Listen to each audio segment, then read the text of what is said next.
What is going on, ladies and gentlemen, boys and girls, dogs, of course, because I know a lot of dogs are tuning in. The golden retriever population, they're Shock Factor Podcast fans. I've learned that throughout our market research. And we have a very exciting one for you today. And you might look at this guest and you might say, hey, wait, that's one of the guys who put together the best freshman season in the University of Georgia history. But if you're like me and if you're like the rest of America, you're like, hey, wait a minute, that's the guy who was in the National Spanish Honor Society in high school. That's Charlie Exactly Condon. right. Charlie, how are you doing today? I'm doing great, man. It's good to hear that one. I haven't heard that one in a minute, but that's honestly one of my favorite tags that can get thrown around. I'm proud of that one. Yeah, it's interesting. I go through a lot of players' bios because I am a freak, and that's my job too on the other side. So I do that as well. But yours is like the only National Spanish Honor Society I've seen. What is that? Yeah, it's I'm pretty sure it's a glorified participation award if you take Spanish in high school, but it never hurts to throw something on there to maybe act like you're somewhat bilingual for a little bit, which I in no cases am by any means, but I took Spanish in high school and that's about it. So yeah. Okay. Okay. I don't mean to judge or anything like that, but I do see a National Spanish Honor Society at a Georgia high school. I'm like, okay, what's the bar for that? I need to know. Like, There, is he there gonna? might be some GPA requirement of some sort, but it's nothing to brag about. I'll tell you that Well, much. hey, look. It sounds important. They have done a good job with that. And so, just starting off in that high school career, where of course you're Mhm. solely focused on the Spanish Honor Society, but you Correct. play baseball on the side as well, of Mhm. course, to kind of boost the resume, boost college applications, and you end up Right. getting recruited pretty well. What was your Mhm. recruiting process like, Charlie? Yeah, so it was slow at the start. Freshman and sophomore year. I all throughout high school, I played football and baseball. I was a two-sport athlete. I really enjoyed playing football. I played quarterback, and I punted, which honestly was my favorite part of the whole thing. Which my poor quarterback skills often led to me getting more punting reps than I needed to. But yeah, so early on freshman and sophomore year, I was looking to go like D3 academic dual sport, play football and baseball somewhere like a Rhodes College or somewhere smaller like that and do both. That was never my goal. My goal was always like baseball always had in my heart. I wanted to play baseball at as high level as I could, but if that ended up being somewhere that I could play football too, I was going to be all for that. And then COVID kind of rolled around and hit my junior year of high school. Ended up cutting that season short, and I was like, "Hey, this is kind of an opportunity. If I'm not getting seen right now by coaches and scouts and whatever, then I don't think anybody else is. So it's like a chance to go lock in on what I needed to get better at, and so get my at bats in, get stronger, bigger. Ended up getting after those opportunities started to come back, ended up getting some preferred walk on interest from a couple SEC schools, and it ended up being Georgia that offered me the only actual uh, like offer to play college baseball was my only official offer to be a preferred walk on at Georgia, and so I took that October of my senior year and then ran with it from there. No, that's such an awesome setup too, and like I love your perspective going into COVID of well, if it sucks for me, it sucks for everybody else as well. So I might as well just Yeah, make it work, you know? right. And I feel like that's the only way to kind of deal with that. Hmm. But also on the football side of things, those are two positions that I feel like a good amount of deception could have played a role in. It's fourth For down sure. at any point. It's like, well, they're sending the punter out, but also the quarterback. So we don't really know what's going on. But I got to know, do you think you could throw the ball further or punt it further? I could punt it further. I'd say it's pretty close though. I wasn't particularly good at either. I don't think either of the numbers are going to blow you out of the water, but I'd say they're going to end up stacking up somewhere close to each other. Well, hey, that's all that matters. So, in your recruiting process, it sounds like, Georgia's the only official offer, which will Mhm. surprise a lot of people because, again, you burst onto the scene and you're like, again, going off in college. But before that even happened, you had a redshirt year and you kind of sat Mhm. out. But before we get into that, I want to know was Georgia always like a dream school for you? Because hearing you thinking like, oh, I might get a D3 opportunity, it's like, dude, Mhm. that would you'd spend 1 year there, and no offense to Division 3 baseball, there's talented people everywhere, but your talent is just like Mhm. it would have been unfair. It would have been borderline cruel to people. Yeah, I mean, my parents were both went to SEC schools. My mom went to Vandy and my dad went to Auburn.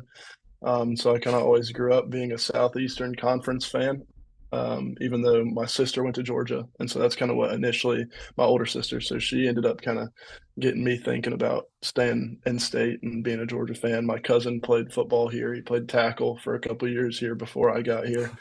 And so that kind of just where that Georgia blood started to come into play. And yeah, I never really even imagined in high school that playing baseball for the Bulldogs was going to be something on the table for me. But yeah, when it came around, it was for sure the dream opportunity, and it was a no brainer.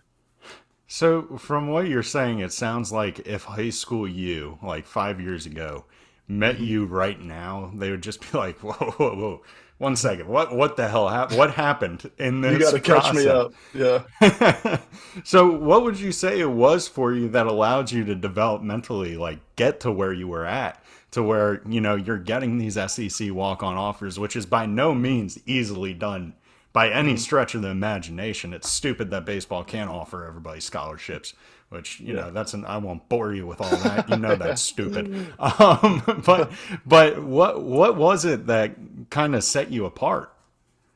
Yeah, I grew pretty late. I mean, I'm not even saying that I was wrongly recruited in high school. I don't know that I was perceived to be a projectable player just because I was a smaller kid my junior year of high school, and then I really started to fill out, and that's when like it became reasonable for me to get looked at for by bigger schools. So I have no hard feelings against my recruiting process whatsoever. I don't think anybody got anything wrong. I think it was just in due time. I think I just had to kind of take it a step at a time, and I ended up where I needed to be, but by no means was I an SEC product as a sophomore in high school. No, that's so cool to hear too, because like everybody sees you playing, you play with a ton of confidence, which as a ball player you need to do, and Right. like it's just so cool to see how you're so level headed about like, nah, I probably actually wouldn't have recruited me either. I'm the same way. Yeah. Like I had one offer out of high school, took it my senior year, and I was like, a lot of schools when I hit the transfer portal were like, "We don't know why we didn't take you earlier." I was like, "Because I sucked. I was Yeah. I was 6'5" and 230 pounds of dough, and I couldn't break 85. Like that's why. Yeah. Let's just call it what it is. But seeing you have that development has been awesome. Just to Thank you. stand back and watch. And having your cousin play football at Georgia, was there any like inside insight you got from him that helped you make your decision, or any look behind the scenes of their athletic department? Football here, it's a different breed. You don't spend a lot of time with the football guys just because it's like a whole separate department almost. Like we're one big athletic family at Georgia, but the football program definitely goes about things their own way sometimes and takes care of business. But yeah, no, I heard about how they went about their things in the football program from Owen, my cousin, and I knew that it wasn't going to be far off from what the baseball program was doing, and it's all just part of the culture that's here, and it's all been really good. Yeah, no, it seems like it was awesome to have that little insight, make the choice a little bit easier. It seems like it was a pretty easy choice, though. And I got to Hmm. know, now that you're at Georgia, you spent 2 years there, so 2.5 years there so far. I'll Hmm. count last fall. What has been your favorite thing, like as a student, about being a Georgia Bulldog? Yeah, it's honestly is like just baseball aside, it's like the Saturday atmosphere when you've got a home football game in town. It's like the practice that day, everybody, the energy is just so high. Like you have a morning practice because it's a 3:30 kick or whatever, and so you go to practice and everybody's there to get their work in and get done, and they know that we're all going to roll down to Sanford together and all have a good time. But like it's just that the energy that's in the air. I mean, you drive to practice at 8 in the morning, and there are tents all the way down Lumpkin. Like the Beatles are in town. It is unbelievable. Like just the amount of people that show up. It's a whole different town on Saturdays, and so I'd say that's probably the coolest part of being a Bulldog is just getting to be a part of that. Yeah, the game day atmosphere is always so much fun. I can't imagine how fun it is in the SEC with how much Mhm. people care about it there. So it's really definitely got to be just sick rolling through Athens while that's happening. Yeah, exactly. And so in your freshman year at UGA, you redshirt, which, Mhm. it was kind of interesting because, you have the talent to where it's like, okay, I could get scattered opportunities, like I could maybe make a shot at it. But then, looking back in hindsight, works out pretty well for you. What was the thought Right. process going in, especially as a freshman, kind of making that decision? Yeah, in high school, the phone calls that I had all gotten when I had accepted my preferred walk on here was like, hey, it's more of an opportunity for you to come have like a preferred like a preference tryout almost. Like you're here to like try to earn a spot on the team and play in the fall and go to class and see if you fit in. And I put together a pretty good fall, and I knew that like I proved to myself and I proved to everybody else in the program like, hey, I can play here. I can defend myself with this competition. But it ended up being a redshirt year, and then instead of kind of hopping in the portal or picking up to go somewhere else or going to play JUCO ball, I knew that I had proven myself at this level and proven it to my teammates, and so I knew that I had found a home, and I just had to know that my time it wasn't coming yet, but I knew that it was going to come eventually, and just kind of trust that process. Yeah, and I personally, I value the redshirt year. I Mhm. think that was the year I spent the most time learning as a player and like developing and adjusting to the college level, truly. And so was there anything in particular you took away from your redshirt freshman year that just like stuck with you and helped you get to the point you're at today?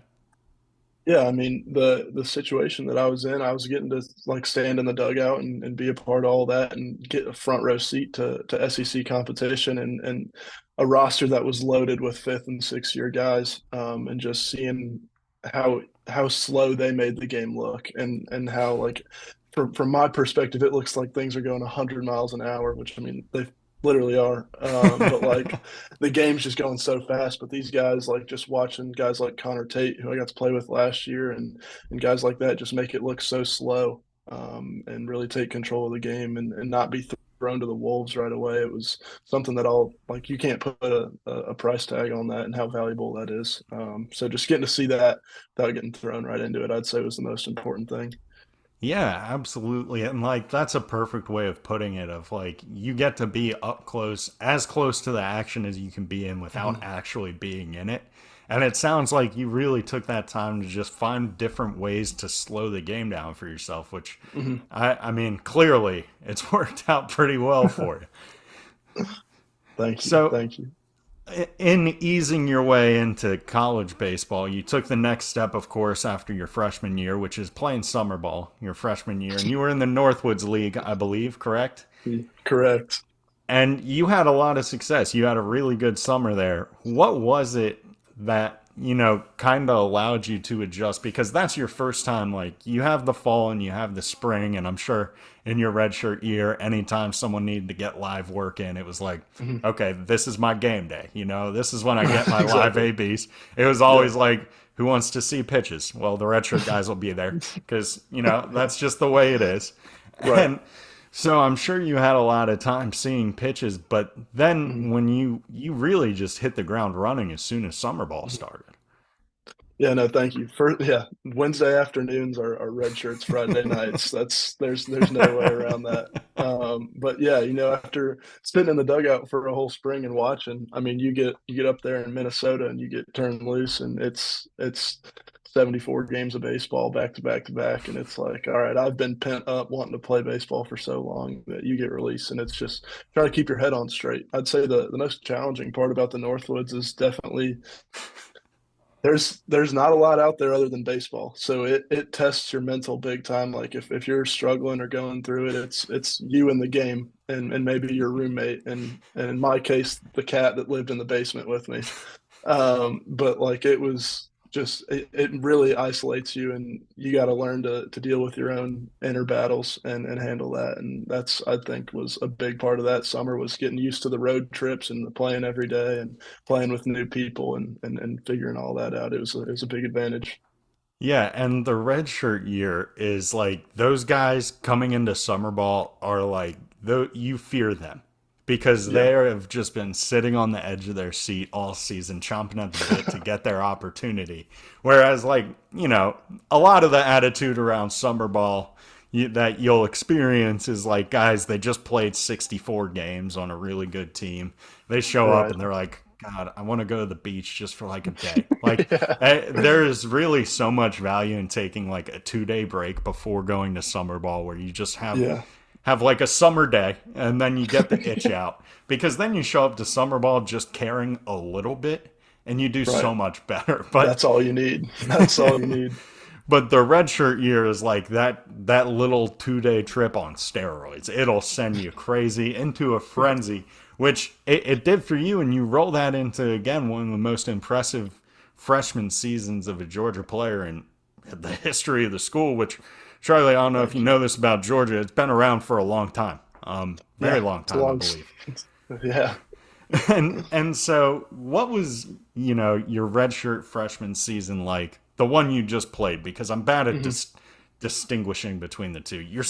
What was your first actual season of college baseball like for you? Yeah, after being around the program for a year and not playing, you feel a part of the family, but it doesn't really start until you kind of get on the field and get to share those experiences with those guys that you've been around for so long. And so getting to play like with my roommates and then the older guys that I'd been watching the previous years, and it was just very welcoming and a really rewarding feeling to know that the whole year that I had just put in playing, just redshirting and doing all the lifts and stuff like that, just to finally get out on the dirt. It was really rewarding. Yeah, and I feel like your team especially, because a lot of people were surprised because, freshmen don't typically do what you did. And, that's no disrespect. 25 home Right. runs is a lot of home runs to hit. But Thank you. it feels like your teammates were all probably just like, no, this all makes sense. Like, we've been trying to Mhm. tell y'all for years, or at least one year since we've known Charlie here, Yeah. that this was a long time coming. Now, in that highly successful season, you have a Mhm. 37 game on base streak. And I gotta know, because that's incredibly impressive, but there's a lot of pressure around that, a lot of performance pressure around that too. Mhm. How relieving was it? What was your feeling like when it ended? Yeah, it's like it's going and like it's something you really try not to look at the whole time you're playing because like there's nothing good that can come from thinking about that. And it's like if I don't get on base, like the world's gonna end, which is just not the case. So it's really just doing your best to tune it out. And then when it's over, like it was just kind of like a fresh start. Like it was like, all right, like nothing has changed. Like it's still the same game. Like I know, yeah, one game happened where I didn't wasn't standing on first base, but like still have plenty of more games to play, and it's really just a blank slate. It was good. Yeah, I asked because I've never like had an impressive streak where anyone was like, "Wow, Steve's done that twice today." Like it's never happened for me. So I always imagine like 37 games. I would just be like, "Oh, thank God. Okay, now the pressure's off. It's out the door. Let's just try to hit a nuke for one game and then get back to Right. it." Exactly. Exactly. Now, no, in your freshman season, you hit a lot of home runs, but I gotta know, was there a particular favorite? Was there one that stood out most amongst all of them? Yeah, I'd have to say it was our I can't remember if it was a Thursday, Friday, Saturday series, but it was our second game against Tennessee. I hit one. I think it was in the middle of the game. It was to go ahead. We hadn't won a lot of games early on in the SEC. We started out 1-9. It was a slow start. Everybody was just waiting for the flip or the script to flip, and it was starting to flip. And that weekend was so fun playing against Tennessee at home, and the one that I hit on Saturday was probably my favorite of the whole year. It was definitely a big one, big moment too. So super Mhm. exciting. Always love the long bombs. Like, getting the lead, always fun. Everybody wants to win. Doing it with Yeah, a home run, and whatever the situation is, home runs are always sick. Even as a pitcher who exactly right. gave them up, there were some home runs I gave up where I was like, damn, that was sick. That's It cool. is what it is. Like Yeah, I'm gonna go back and watch this and not really be that upset, because I mean it was like, as a fan yeah. of the I had some game. I had some strikeouts like that last year. I'll go back and watch it and be like, That was disgusting. Like you can't even be mad about that. It's like, okay, he broke physics for a second, but that's fine. I did what I'm supposed to do. That's Right. someone has to lose, and if my role is to be a loser from time to time, so be it.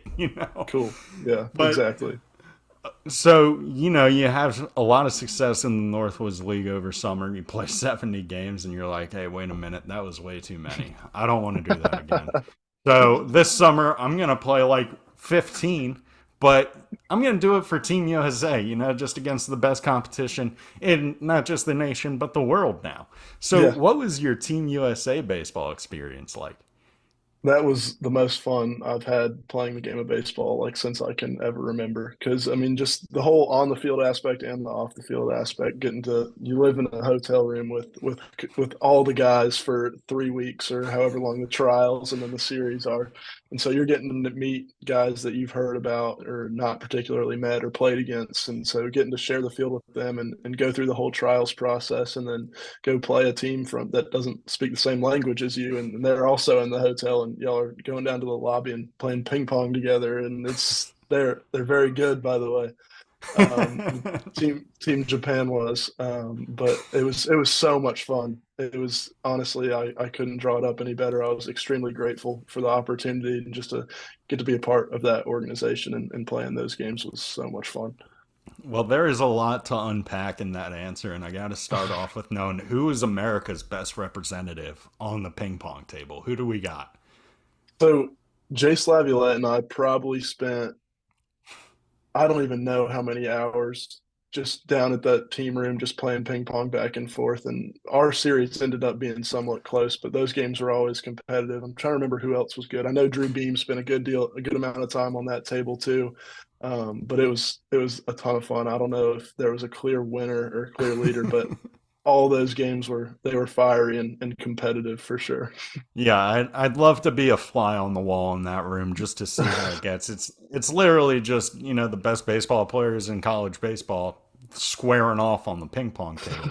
I feel like Jace has an advantage in the fact that his hands are the exact same size as a ping pong paddle, so it's probably Exactly. just very natural for him. Right. Yeah. It's tough to compete with that, but you got to do what you got to do. Yeah, he's got real life experience, 20 years of dealing with these paddles. No Yeah. disrespect, it's a good thing. It helps for barrel control, I'm sure. Now, He seems to it's be doing all right. yeah, it works out well. Now, who would you say was your favorite guy to hang out with on Team USA?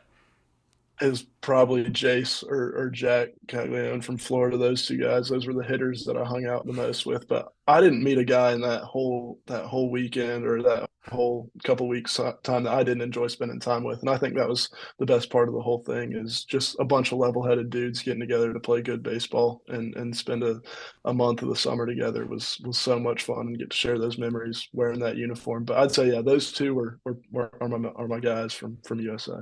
Yeah, And well, Braden that Montgomery. Got to throw him out there too. okay, yeah, might as well. It's just okay. Only guys who can hit the ball over 7,000 feet get to hang out with Charlie. That's just there's a lot of home runs in that group going to the movie theaters, going to the mall, hanging out, living the sweet life of Zach and Cody, quite literally with all the talent you could have baseball wise in the room. Now, looking up for this upcoming 2024 Georgia season, is there anyone on your team who really impressed you this fall, who really stood out? Yeah, we've had a lot of guys out of the portal. It's a good thing. We're an experienced older group. I'd say that one of the guys that I've enjoyed getting to know with a lot and has also been really good on the field is Colby Branch out of Baylor. He's going to be a very important piece in our lineup. He's one of the best defensive middle infielders I've seen. He can absolutely swing it. A ton of juice for a guy his size. He's going to be really good for us. Same with Slade Alford, corner third base guy, and he's going to swing it. I think he's going to hit 20 bombs this year. But both those guys are going to be really good for us. And then a lot of stuff on the pitching side too. Zach Harris out of Georgia Southern is going to be really, really good.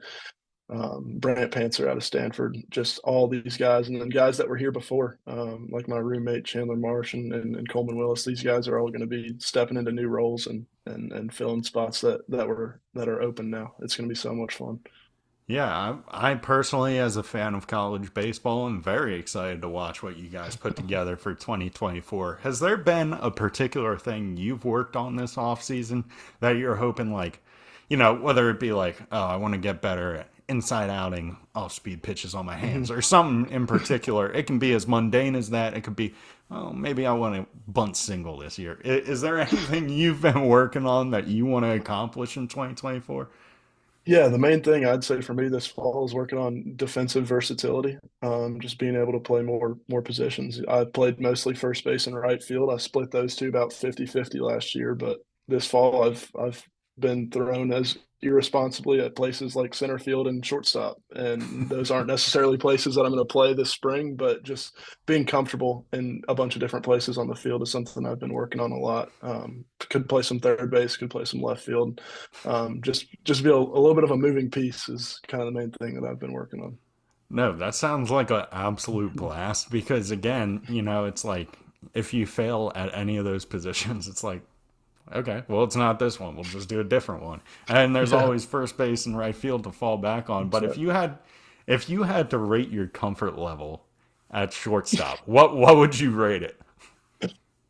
shoot, out of 10, it's no higher than a 3 or 4. It can't be, it's you get so like you're thinking about so many things, like you don't even realize like there's a guy on first and you're like, all right, I gotta cover if he steals, I gotta turn a double play if there's a ground ball to me or the second baseman. It's just so many different things that, like, at first base, all you gotta do is run to first, stand on the base and catch it. Like, it's just so what you're getting into, but shortstop, it's a very cerebral position, and it's something that I have gained a lot of respect for this fall.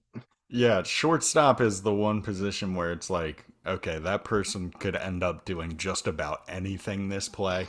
Do you think you Yeah, would be closer to at least a five if given the first base mega mitt? Do you think you could handle it?